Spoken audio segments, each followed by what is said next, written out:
राधा वल्लभ श्री हरिवंश। राधा वल्लभ श्री हरिवंश।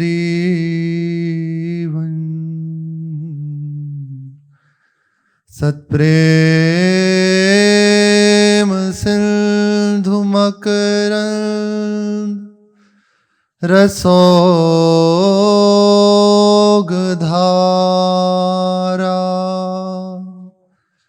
सारा नजश्रमभिता स्रवदाश्रितेषु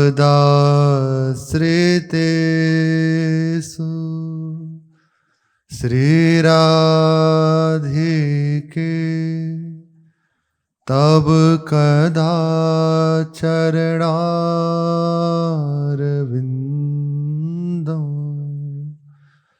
गोविंद जीवन धनम शिरसा वहामि। गोविंद जीवन धनम शिरसा वहामि। श्री राधा वल्लभ लाल की जय। महाप्रभु श्री हरिवंश चंद्रजू महाराज की जय। श्री वृंदावन धाम की जय। श्री स्वामी जी महाराज की जय। नमः कुंज बिहारिणे नमः कुंज बिहारिणे नमः श्री हरिदासाय मुख्य सख्यवतारिणे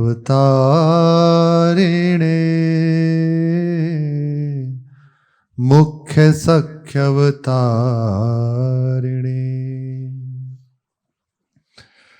प्रसंग चल रहा है श्री महाप्रभु हरिवंश चंद्रजू श्री स्वामी जी के साथ, श्री स्वामी हरिदास जी के साथ यमुना जी के पावन पुलिन पर विराजमान है और महाप्रेममयी चर्चा दोनों रसिक महापुरुषों के मध्यस्थ हो रही है, जिस चर्चा से अनेकों रसिक महापुरुष जन वृंदावन का समस्त वैभव उल्लसित हो रहा है, कण कण पावन हो रहा है।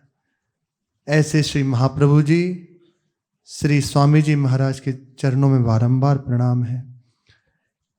श्री महाप्रभु की कृपा से, श्री जी की कृपा से स्वामी श्री हरिदास जी का पावन प्रसंग अपने जन कथन श्रवण कर रहे हैं, जिसमें गुरुदेव श्री आशुधीर जी महाराज का पावन चरित्र सुना। उनके शिष्य श्री स्वामी हरिदास जी और श्री देवदत्त जी महाराज, इसमें स्वामी जी का प्रसंग अपने आगे श्रवण करेंगे। आगे श्री जी की इच्छा है। अभी देवदत्त जी का पावन प्रसंग चल रहा है, जो अपना समस्त धन संपन्न, वैभव संपन्न घर परिवार त्याग कर श्री वृंदावन बिहारी बिहारिणी जी के चरणों में अनुरागी होकर रंगनाथ जी की प्रेरणा से श्री स्वामी आशुधीर देव जी के चरणों का आश्रय लिया और वृंदावन का अखंड वास श्री गुरुदेव की कृपा से उन्हें प्राप्त हुआ। पूर्व में सुना कि कैसे गुरुदेव की कृपा से ही उपासक साधक इस बलवती माया को पार कर सकता है। सदैव युद्ध होता रहता है। महाभारत का युद्ध 18 दिन चला, 18 दिन ऐसे ही आता है। एक बार राम रावण का युद्ध, भगवान राम और असुर राज रावण का युद्ध एक बार हुआ। हिरण्यकशिपु को भगवान ने एक बार वध किया, लेकिन साधक को जब तक अपनी साधना की पूर्णता अवस्था प्राप्त नहीं हो जाती, जब तक उसे अपनी प्राप्य वस्तु का अनुभव नहीं हो जाता, जिस लिए जीवन मिला है उसकी पूर्णता का बोध नहीं हो जाता, तब तक ये महाभारत होती रहती है और निरंतर चलती रहती है। हर समय सावधान रहना है, हर समय सावधान है, क्योंकि साधना सावधानी ही साधना है। प्रत्येक पल महाभारत चल रही है। देखो कैसा जीवन, जब बैरागी जनों का भगवान वर्णन कर रहे ना, सन्यास के धर्म, वानप्रस्थी के धर्म, क्या अद्भुत और कितना कठिन है। हर समय युद्ध है, थोड़ी सी चूक पूरा जीवन गया। हर समय महाभारत। यदि कोई जीत पाया है इस महाभारत को तो श्री कृष्ण चरणों का आश्रय लेकर। पांडव जन यदि महाभारत को जीत पाए तो भगवान की कृपा से। भगवान का वर्ण कर लिया, सारथी पद पे भगवान स्वयं बैठ गए।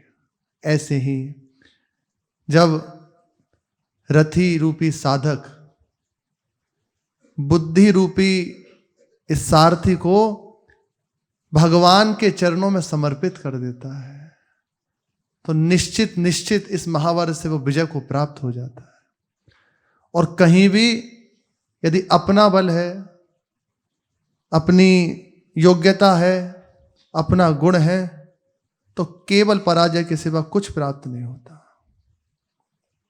वो हो सकता है ऐसा कर लगे उसे कि मैं तो बहुत अच्छा दौड़ रहा हूं, बहुत विजय प्राप्त कर लिया हूं। नहीं, उसी जगह खड़ा हुआ मिलेगा। और जिसने भगवान के चरणों का आश्रय ले लिया है, भगवान को जीवन की बागडोर समर्पित कर दी है, अब वो दिखाई दे रहा है कि अभी गिरा पड़ा है पर विजय को प्राप्त हो चुका, क्योंकि विजय वही है जहां स्वयं श्री भगवान विराजमान है। निश्चित बात है, भगवान के चरणों का आश्रय। तो गुरुदेव ने समझा है कि जब साधक गुरु के चरणों का आश्रय ले लेता है तो माया के सुभट ये जो योद्धा हैं, काम क्रोध लोभ मोह मद मत्सर, भीड़ लगी है, इनसे युद्ध होता है गुरुदेव के सुभट योद्धाओं का। और बलात् जीत कर उस जीव को भगवान के चरणों में डाल देते हैं, भगवान की प्राप्ति करा देते हैं। ये केवल गुरु की कृपा से संभव है, केवल गुरु की कृपा से संभव है। और इसमें दूसरा शब्द ही नहीं, गुरु कृपा ही केवलम, और कोई शब्द नहीं। जब गुरु चरणों में बैठकर मुख से ऐसा अद्भुत उपदेश का श्रवण किया तो श्री देवदत्त जी, श्री गिरिजा जी और समस्त परिकर कृत्य हो गए। अमृत वही वाणी, मानो एक एक शब्द हृदय की ताप को दूर कर रहा हो। ऐसा ही है, जब संत जन गुरुजन बोलते हैं तो ऐसा लगता है हमारा हृदय कितने दिनों से प्यासा है या जल रहा है, उसे शीतलता प्राप्त हो रही। तब कथामृतम तप्त जीवनम, प्रभु की चर्चा में ये सामर्थ्य है। बड़ा आनंद का अनुभव उन्हें होने लगा, बड़ी प्रशंसा गुरुदेव की करने लगे और चरणों में प्रणाम किया। निर्भय भये गए भय तम तरी, संगी शस्त्र रहे कर डार। श्री बिहारी दास या मैं भ्रम नाही, वेद पुराण निकयो है पुकार। उपदेश का श्रवण हुआ। अब एक दिन श्री देवदत्त जी ने श्री ज्ञानधीर जी की चर्चा सुनी। ज्ञानधीर जी आसुधीर जी महाराज के दादा, बाबा, पिता के पिता। उन्होंने सुना कि बड़ी विलक्षण उनकी रहनी, बड़ी विलक्षण प्रतिभा। वे थानेश्वर के निवासी थे, वहां से भ्रमण करते हुए हरिद्वार और शुक्र तीर्थ आए, वहाँ कुछ समय रहे, वहाँ से हथिनापुर स्थान में गए, वहाँ कथा सत्संग खूब आनंदमय वातावरण उनके द्वारा हुआ। फिर वहाँ से भ्रमण करते हुए गढ़मुक्तेश्वर पहुँचे, वहाँ कुछ दिन निवास किया। फिर उसके बाद कोयलपुर आ गए। ये उन्होंने प्रसंग सुना। ये प्रसंग सुनकर उनके हृदय में एक भगवत प्रेरित कामना जागृत हो गई, क्योंकि संपूर्ण चित्त प्रभु के चरणों में अर्पित है। तो अब जो भी बात आ रही है वो प्रभु के द्वारा है। एक कामना जागृत हुई कि मैं भी एक बार इन स्थानों का भ्रमण करके आऊं। इसमें खास बात थी जो आगे जो गुप्त है, कि वहां इनको भेजने का प्रभु का प्रयोजन यही था कि विमुख जीवों को सन्मुख करना।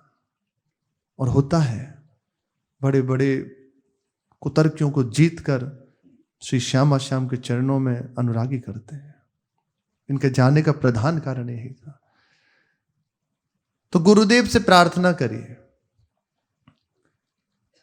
आस धीर के परसि पद सकुची बदत इमि बैन, उत्कंठित अति मोर मन, भूमि निरखी चित चैन। श्री मुख ते आज्ञा जो पाऊं, थानेश्वर सुरसरी हुए आऊं। अगर यदि आप आज्ञा करें तो मैं भी एक बार इन महातीर्थों का भ्रमण कर आऊं। आप आज्ञा करें, मेरे हृदय में कामना हुई है, यही होना चाहिए।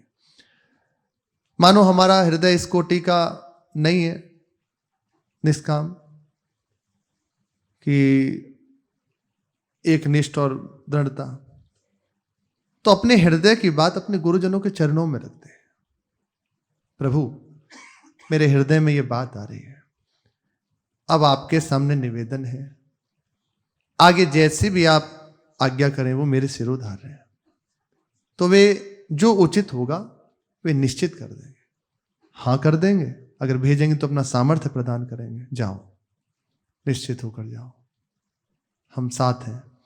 और यदि मना हो जाए कि नहीं, तो बिल्कुल छोड़ दो उसे, उस ओर दृष्टि मत दो, क्योंकि उसी में महामंगल है। पर ऐसा होता कई बार, अरे गुरुजनों से पूछा या संत से पूछा तो मना ही कर देंगे, इसलिए पूछते ही नहीं और चलो। तो क्या होता है, फंस जाते हैं। फंसना प्रारंभ कैसे होता है, चित्त से। चित्त फंसा, फिर धीरे धीरे एक बार दो बार वहीं जाके गिर गया। तो आयुष लिए चले निज उदासी। अपने गुरुजनों से जब भगवान ने प्रदान कर दिए, पहले ऐसा ही था, बिना गुरु की आज्ञा के एक कदम नहीं आगे। एक वृंदावन की घटना है, बहुत मार्मिक घटना है। एक उपासक थे, कुछ ही समय पूर्व की बात है। वो हष्टपुष्ट पहलवान, संतों का तो भगवान के भरोसे और अपने आनंद में जीवन, तो हष्टपुष्ट पहलवानी का शौक था उन्हें। तो यहीं वृंदावन के महात्मा जी से दीक्षित थे। उनके हृदय में आया कि मैं श्यामा श्याम की प्राप्ति करूं। थे राम जी के उपासक, पर हृदय में हुआ कि मुझे प्रिया प्रीतम का रस प्राप्त हो, उनके लिए मेरा हृदय विकल हो, उन्हें मैं नेत्र भर के देखूं, उसके रास विलास का अनुभव करूं। ये बात थी, पर गुरुदेव से प्रकट नहीं की। सहज संतों का दर्शन करना, वाणी सुनना, ये तो जीवन है। पर एक बात होनी चाहिए, यदि जा भी रहे तो एक बार गुरुदेव को बता दो, ये जरूरी है। आये सो लिए चले निज दाने, हरिवंश बिना ना निकासी हो, पद निवास हरिवंश। एक कदम ना चले। मान लो नहीं है हमारे प्रकट में, तो श्यामा श्याम विराजमान है ना, गुरुदेव विराजमान है, उनके सामने खड़े होकर कह दो मैं चल रहा हूं और चलो, निश्चित मानिए वो साथ ही होंगे। प्रकट में हम नहीं, ऐसा है, पहले तो इसी पे होगा कि सामने जाओ, उन्हीं से आज्ञा लें, पर कुछ ऐसा मानो नहीं जा सकते तो श्यामा श्याम विराजमान है, उनके सामने खड़े होकर बात करो, ऐसे ऐसे बात है, कुछ भी आपको करना, कुछ भी करना है, आप बस प्रभु को बीच में रख लो, अब आप बस वे संभाल लेंगे।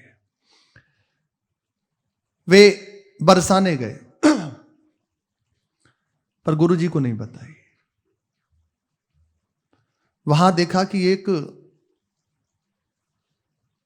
संत वेश में है, उनसे मिले और उनसे कहा अपने हृदय की जो जिज्ञासा थी कि मैं श्यामा श्याम की प्राप्ति करना चाहता हूं, उनके रस को प्राप्त करना चाहता हूं।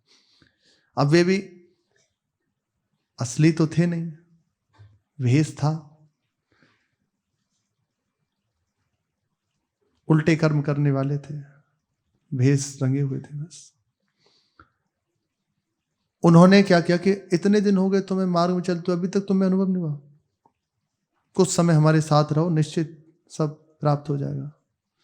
उन्होंने कहा ठीक है, इस बार तो मैं जा रहा हूं, एक बार और मुझे जाना। तो उन्होंने कहा कि अरे अब वापस जाके क्या जरूरत है, आज अभी इसी क्षण से हमारे संग रहना शुरू कर दो, कोई जरूरत नहीं कुछ करने की। अब मति उनकी, उन्होंने देखा कि ठीक है आज्ञा कर रहे संत हैं तो मान लिया। पहला कार्य किया कि क्या है तुम्हारे पास, उसे सब हटाना पड़ेगा, क्योंकि सिद्धांत वही है। अगर ऐसे घुमा दिया उन्होंने अपने पक्ष में करने के लिए, सबका हटा दो। उन्होंने कहा अब इसको कहाँ देंगे, तो 10 लाख रुपए, 10-12 लाख रुपए थे उनके पास, वो तत्काल उनके चरणों में समर्पित किए और पूर्ण निष्ठा उनके चरणों की धारण कर ली। उन्होंने भेष छोड़ दिया, तिलक हटा दिया, और जैसे जैसे वो कहते थे वैसे वैसे करने लग गए। अभक्ष खाना प्रारंभ हो गया। अब इतनी मति, भगवान की लीला यही है, बिना आयुष लिए जो ही हुआ तो मति पलट। उनने कहा 5 वर्ष हो गए संग में रहते, जब भी कोई प्रश्न करते कि हाँ आप निश्चित रहो, बस तुम्हारी भूमि तैयार हो रही है, बस वो तो ऐसा आश्वासन देते कि मानो कि अब एक दिन कहा उन्होंने, बहुत दिन हो गए, अब तो आपने कहा था जैसा जैसा आपने कहा मैंने वैसे वैसे किया है, सत्य घटना बता रहे, कोई पड़ा हुआ दृष्टांत नहीं है, सत्य घटना है। ऐसा कहा उन्होंने कि जैसा आपने कहा वैसे। हाँ निश्चिंत रहो, परसों आना, परसों तुम्हें हम कुछ कृपा करेंगे। इसी बीच में उनके जो गुरुजी थे, गुरु तो वात्सल्य समुद्र हैं, वो वृंदावन से बरसाना पहुंचे। वहां जाकर उनके हृदय में आई कि हमने सुना है कि अमुक यहीं बरसाने रहता है, तो चलो एक बार मिल आते हैं। ये रोष नहीं कि हमारा अवहेलना कर दी, हमारी त्याग कर दिया और ऐसा, यदि रोष भी हो तो वे भी कृपा है उनके ऊपर, पर बिल्कुल रोष नहीं। तो ऐसे ही खेत के सहारे सहारे चले आ रहे थे और सामने से वही उपासक एकदम खिन्न चित्त, क्योंकि इतने दिन हो गए, कई वर्ष बीत गए, जिसलिए त्यागा था उसका पश्चाताप हृदय में कि सब कुछ छूट गया और मैं फंस गया। पर उनके वचनों पे उसे विश्वास था। हाथ में कमंडल था, तो चैती गुलाब होते हैं ना, इस तो बहुत मौसम में आते हैं, चैत का महीना आएगा ना यहाँ प्रथम कुछ समय बाद, तो बड़े सुंदर सुंदर मौसम के गुलाब तो खेतों से तोड़ के वो नित्य श्री जी को अर्पित करते थे। बरसाने महल में श्री किशोरी जी को वे कुसुमों को चयन करके और वहां से ही फिर महल को जा रहे थे। संध्या का समय था, उधर से गुरुदेव चले आ रहे थे, एक शिष्य उनके साथ थे। सामने से देखा उन्हीं उपासक ने कमंडल हाथ में, उसमें पुष्प और खिन्न है चित्त, क्योंकि जिसलिए चले थे वही नहीं मिला, हृदय विक्षिप्त। देखा नेत्र, अरे ये तो गुरुदेव है, और वे भी देख के खड़े हो गए, और वैसे ही करुणा भी नहीं दृष्टि से देख रहे हैं। कोई रोष नहीं कि अरे तुमने हमारा त्याग कर दिया, और कुछ नहीं, बस प्रेम भरी दृष्टि से। और वे तो देखते ही साष्टांग चरणों में प्रणाम किया। इतना बस कहा गुरुजी ने, बच्चा ठीक हो, प्रसन्न हो ना, हम बस इसी से प्रसन्न, तुम प्रसन्न हो बस, और कुछ नहीं चाहिए। बलिहारी। इसीलिए कहते हैं, श्री सहजोबाई कह रही है, गुरु के ऊपर चरण दास पर सर्वस बारू, गुरु न तजू हरि को तजी डारू। ये है। और परीक्षा होती है, गुरु ही करते हैं, वैसा विराट रूप धारण करते हैं। अब वैसे ही आप रहो, जैसे भगवान वामन विराट रूप धारण कर लेना, बलि जी हाथ जोड़े खड़े, बस इतना ही चाहिए, और कुछ नहीं। इतना ही प्रश्न का उत्तर है, जैसे आप प्रसन्न हो। जय विधि प्रभु प्रसन्न मन हो। जीत गए, जीत गए, जीत गए। पर ये नहीं होता, प्रश्न हो जाता है, बहुत बहुत प्रश्न हो जाते हैं। वो हंसते हैं, कोई बात नहीं, बच्चा है, फिर घेरते हैं। गुजरना तो पड़ेगा इस रास्ते से, ये है ही, बिना इसके नहीं जाया जा सकता। तो बस इतना ही कहा, बच्चा प्रसन्न हो। और उनका तो हृदय मानो एकदम बुरी तरह, जैसे बच्चा रोता ना, ऐसे बिलक के रो पड़े। दोनों चरण पकड़े हुए, चरणों में मस्तक, और बिलक बिलक के रोते रहे। आधा घंटे तक ऐसी अवस्था रही। वे भी बस ऐसे सावधान होकर खड़े हैं, और जो समीप साधक है उनका भी हृदय द्रवित। एक बात आती है कि ये गुरुजी को छोड़ा है, फिर आता है कि गुरुदेव का कैसे सब, और फिर उधर देख रहे हैं, वो भी असमंजस में, क्या कहें, क्या निर्णय करें। और ऐसी है ही परिस्थिति, कहें तो क्या कहें उस समय। शांत चरण पकड़ के आधा घंटा, पौना घंटे तक ऐसे रोते रहे। फिर ऐसे अपना हाथ उसके मस्तक पर रखा, तो तुम प्रसन्न रहो। और फिर कहा, बस बरसाने में हम देखने की एक बार इच्छा थी। गुरुजी कह रहे, एक बार तो मैं देखना चाहते थे, बस देख लिया। भजन कर रहे हो, यही है जीवन का उद्देश्य, भजन करे और प्राप्ति करे, बस पड़े रहे। और वे वहां से आ गए। अब इनका हृदय और विकल हो गया कि ऐसे करुणा में गुरुदेव को छोड़ के मैंने इसका संग किया, और ये मुझे दिन पे दिन बस कोई ना कोई सब छुड़वा दिया, मेरा पूरा वेश मार्ग से ही गिरा, हटा दिया। अब ये एकदम क्रोध में लाल हुए, उसके पास गए, उससे कहा, देखो पहलवान तो थे, बस अब हो गया, मैं स्पष्ट कहता हूं, मुझे कुछ नहीं चाहिए, जो भी कुछ तुमने मुझसे लिया है सब वापस दे दो। अभी तो प्रेम से कह रहा हूं, नहीं तो बस अब तुम समझ लो। इतनी बात कही। और वे वैसे ही थोड़ी है, उनको भी पुष्टता है पूरी। उन्होंने कहा, अरे अरे, हम तो तुम्हारी परीक्षा ले रहे थे, तुम तो नाराज हो गए, कल आना पक्का, जाओ वचन देते हैं। उन्होंने कहा, चलो इतने दिन देख लिया तो एक दिन और सही। कल पहुंचे तो एक लोटा था, उस लोटे में जल था। उससे कहा, ये लो, इसको पी लो, तुम जो चाहते हो वो प्राप्त हो जाएगा। उन्होंने कहा, ठीक है। वो श्रद्धा पूर्वक उसका जो ही पान किया, बुद्धि नष्ट हो गई, विक्षिप्त हो गए, तुरंत विक्षिप्त हो गए। वो अभिमंत्रित जल था, बुद्धि विक्षिप्त हो गया, पागलों की तरह बस भ्रमण कर रहे। घूमते घूमते वहां से तो निकल दिए, क्योंकि वो उसको अपना बचाव करना था, वो तो छोड़ के उधर से हटा। और वे बस ऐसे भ्रमण करते हुए विक्षिप्त चित्त घूमते हुए वृंदावन आ गए। आश्रम के बाहर आके खड़े हो गए। और उसी समय की बात है कि तखत पे गुरुजी ऐसे विराजमान है। अब उन्हें ये होश नहीं कि किससे क्या बात करनी है, कैसे बात करनी, क्योंकि आपे में नहीं है, बुद्धि पे कोई उनका कंट्रोल है, विक्षिप्त हो गए। कहा, खड़े होके वहीं बाहर अनाप शनाप कहने लगे। अब शब्दों का उच्चारण किया तो उन्होंने कहा, आइए आइए महाशय आइए। वाह, उनके इतने ही शब्द थे गुरु जी के, आइए महाशय। और कहा, इनको समीप रखो, इस समय ये अपने आपे में नहीं है, इनको चिकित्सा की आवश्यकता है। बस साथ ही रहते, साथ में ही रखा, यहाँ तक कि जिस कक्ष में स्वयं गुरुजी सोते उसी में उसको शयन कराते। और भी एक दो साधक वहीं रहते थे। तो कई बार कहते कि कहीं ये हानि ना कर दे, इनको हटा दो। कि नहीं नहीं, अभी तुम्हारे साथ ही हो, बताओ तुम क्या करोगे। भगवान का विधान है, कोई ऐसा प्रबल प्रारब्ध था तो उसका जीवन है। हमारा कार्य इतना ही है, हमारे जीवन में जो होगा हमारे ठाकुर जी की इच्छा से होगा। इस समय हमारा कर्तव्य यही कहता है कि इस जीव की रक्षा होनी चाहिए, ये ठीक होना चाहिए। पूरा प्रयास, किसी की नहीं मानी, समीप रखा। तो मुख्य था गुरु का संकल्प और कुछ औषधि।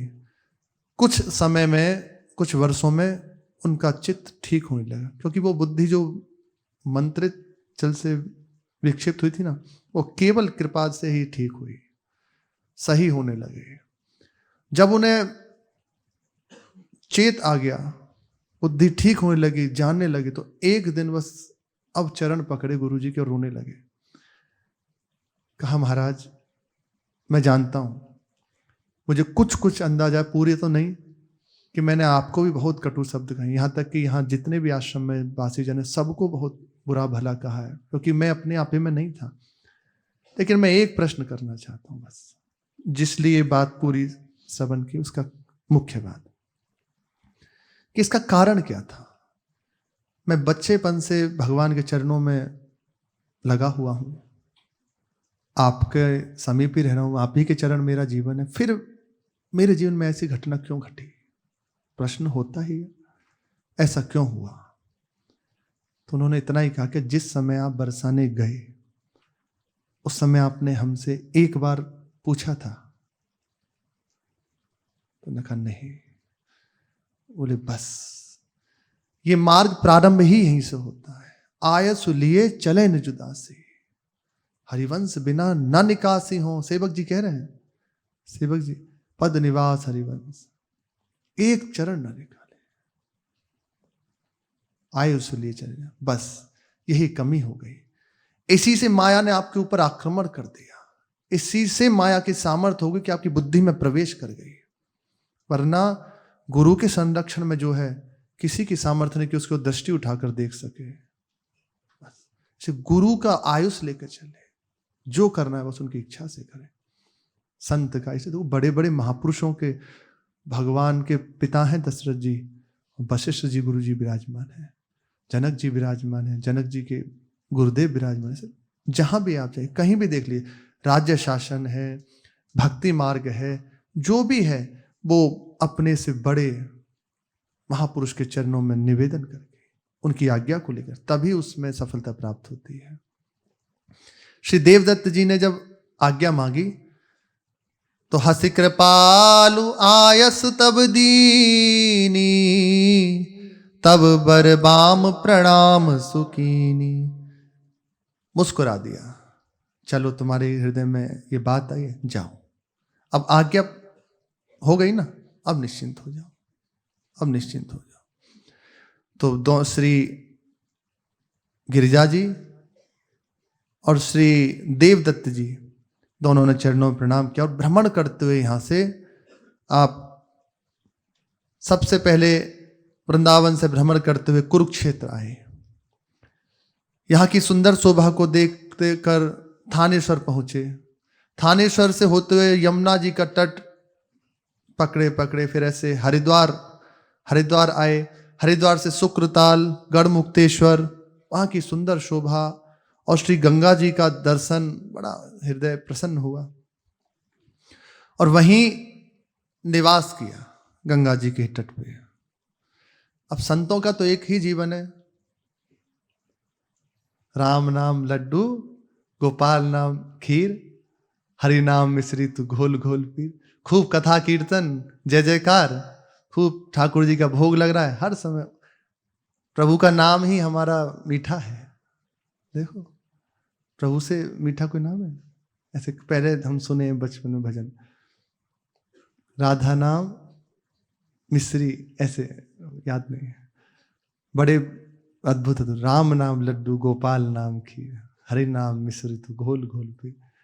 शब्द प्राकृत हैं लेकिन महिमा कितनी अद्भुत है। लड्डू खाओ कितना बढ़िया लगता है, आहा, खीर पियो। ऐसे ही असली लड्डू मिश्री और ये खीर तो हमारा भगवान नाम है, भगवान की कथा कीर्तन है। कथा कीर्तन, ठाकुर जी की सेवा, संतों की पंगत शुरू हो गया, क्योंकि संत जन जहाँ रहे वहीं प्रारंभ है। जय जयकार, घंटा घड़ियाल प्रारंभ हुआ। वहां के समस्त वासीजन प्रभावित होकर आने लगे, चरणों में प्रणाम करते हो, खूब आनंदित होते। ठाकुर जी का भोग बड़ा आनंदमय जीवन है, प्रभु के सहारे जीवन, उनके चिंतन, उनका नाम रटन, उनका कीर्तन, बस पूर्ण भरोसा प्रभु का। इससे बढ़ के क्या बात है। उनके उत्सव कर रहे हैं, कथा सत्संग होता, उपदेश होते, भोजन वस्त्र खूब बांटे जाते, साधुओं का भंडारा होता, बड़े आनंद से कीर्तन करते भक्तजन, संतजन वहीं रहने लगे। ये सब आनंद में प्रसंग चल ही रहा था। कुछ ही समय बीता तो वहां बोल वाला था, बिल्कुल भगवत विमुख, निंदा करने वाले भगवान की। बड़े कुल से थे, विप्र कुल से, पर हृदय में बिल्कुल विरोध भगवान के प्रति। उनमें से 8 मुख्य महंत थे जो गद्दी पर विराजमान, और उनका कार्य ही था बस खंडन करना वैष्णव भक्ति का, स्थापना करना और कैसे भी जीव को भगवान के चरणों से मुख करके इधर लाना। उनका मुख्य यही था। उन्होंने जब सुना तो बड़ा क्रोध आया, और वे सब एक संग, 200 से बड़ी संख्या थी ये मंडली की, जिसमें 8 मुख्य महंत हैं। वे एक दिन ऐसे वहां से भ्रमण करते हुए और श्री देवदत्त जी के समीप आए। वहां उन्होंने देखा कि खूब धूमधाम हो रही है, आनंद कीर्तन हो रहा है, बड़ा आनंद है। तो मानो उन्हें सन्निपात हो गया हो क्रोध के मारे। अब अला बला, सन्निपात रोग में अला बकई जाती है, कुछ भी उसे पता नहीं क्या बोले, बोल ही रहे। वो व्यर्थ की बकवाद करने लगे, कहने लगे देखो देखो कैसा घोर कलिकाल आ गया है।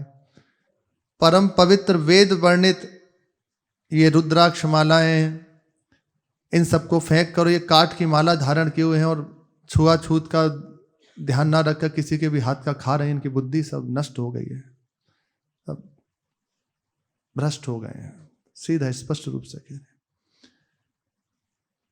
ये कुत्ते की पूंछ पकड़ के समुद्र को पार करना चाहते हैं, ऐसा वे सब। इन सब के कारण वेद पुराण कलंकित होते हैं। देखो सातों जात मिलकर एक ही घाट पर कैसा, वो तो बोले जा रहे हैं वनाप से। देवदत्त जी ने देख लिया कि ये कोई और नहीं है, बहुत विमुख जन है, भगवान का निंदा करने वाले हैं, भगवत विमुख जन।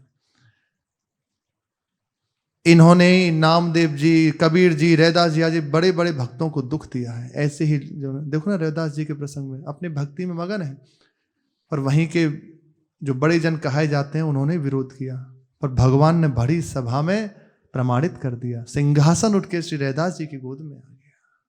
बड़ा प्रेममयी बात है। शांत चित्त होकर श्री देवदत्त जी बैठे रहे, कुछ नहीं कहा। और जब देखा कि ये शांत हो गए, बोल लिए, तब बड़ी मधुर वाणी से कहा, आइए आइए विप्रजन, आज हमारे अहो भाग्य, ऋषिराज आज हमारे भाग्य खुल गए जो आप सब महापुरुषों का दर्शन हुआ। हमें तो भगवान की बड़ी कृपा का अनुभव हो रहा है, आप सबका दर्शन हो रहा है, हमारे नेत्र सफल हो गए। पृथ्वी पति, देवता, दैत्य, नर नाग, आप सबके गुरु हैं, सर्वोपरि आप हैं। उन सबके धन्यवाद हैं जो आपके चरणों में प्रणाम करते। वे ऐसा कटु व्यवहार कर रहे हैं और उन्हीं के सामने से स्तुति कर रहे हैं श्री देवदत्त जी। उनकी बड़ी मधुर वाणी जब सुनी तो ब्राह्मणों को लगा, उन सब बड़े जनों को, कि ये कोई कुलीन है, कोई बड़े वंश से है, विप्र ही है, ऐसा लगता है। फिर पूछा, भाई तुम कौन हो, कौन सी जात है तुम्हारी, पहले कहाँ के निवासी रहे हो और अब कहाँ रहते हो? ये सब बताओ हमें, हम जानना चाहते हैं। देवदत्त जी ने कहा, जाति बेप्र, दोनों इसमें बात कह रहे हैं। पहले तो अपनी बता रहे, अब जो स्वयं है, जहां स्थित हैं, फिर वो बात कहेंगे। जाति बेप्र तैलंग सुदेशा, जाति से विप्र है और रहने वाले हम तेलंग देश के हैं। ये हो गया पहला परिचय, जो पहला प्रश्न मांगा। अब कह रहे हैं कहां रहते हो, क्या करते हो। तजी करी, तजी इस ऊंचे कुल को, इस देश को त्याग कर, तजी करी अच्युत कुल वेशा, त्याग दिया सब, इस बड़े कुल को, देश को, और अब अच्युत कुल के हम हो गए, भगवान के कुल के हम हो गए। हमारा स्वरूप भगवान के चरणों की दास्ता से युक्त हो गया। ये हमारी है पहचान। यह आगम सुर सरी के हेता, सहजई भयो संत संकेता। अब द्विज वर दर्शन तुम दीनो, यह स्थान पवित्र सुखीनो। अब व्रज वृंदा विपिन निवासा, तहाँ संतत शिव हरि विधि वासा। ये सुंदर गंगा जी की धारा, संतों का समागम और आपका दर्शन, ये स्थल पवित्र हो गया। यहाँ आपके सामने बैठने का सौभाग्य हमें प्राप्त हुआ, रहने का सौभाग्य प्राप्त हुआ। हम ब्रज वृंदा विपिन निवासा, अब हमारा जो मुख्य, कहाँ रहते हो, हम वृंदावन में निवास करते हैं सदैव। भले शरीर वहां है पर हृदय वृंदावन में स्थित है। ये है महापुरुष की महिमा। श्री भगवत रसिक देव जी गया जी प्रयागराज में, और शरीर जब छूटा तो उल्टा बहकर आया वृंदावन यमुना जी से। यह है निष्ठा की बात। श्री नागरीदास जी महाराज बरसाने रहते हैं, लेकिन हृदय श्री वृंदावन में विराजमान है। वृंदावन वृंदावन, प्यार हो वृंदावन। अब हम वृंदावन के निवासी हैं, अखंड निवासी हैं, जहां शिव हरि ब्रह्मा जी सदैव वास करते रहते हैं। किस रूप में वास करते हैं? गोवर्धन हरि विधि बरसानो, नंदग्राम शिव को बपु जानो। गिरिराज जी साक्षात श्री हरि का स्वरूप है। बरसाना स्वयं श्री ब्रह्मा जी ब्रह्मांचल पर्वत पर स्थित है, और नंदग्राम में तो नंदीश्वर महादेव के रूप में, और उस पर्वत पे स्वयं भगवान विराजमान है, भगवान ही उस पर्वत के रूप में है। अखिल शक्ति शक्तिन के सेवी,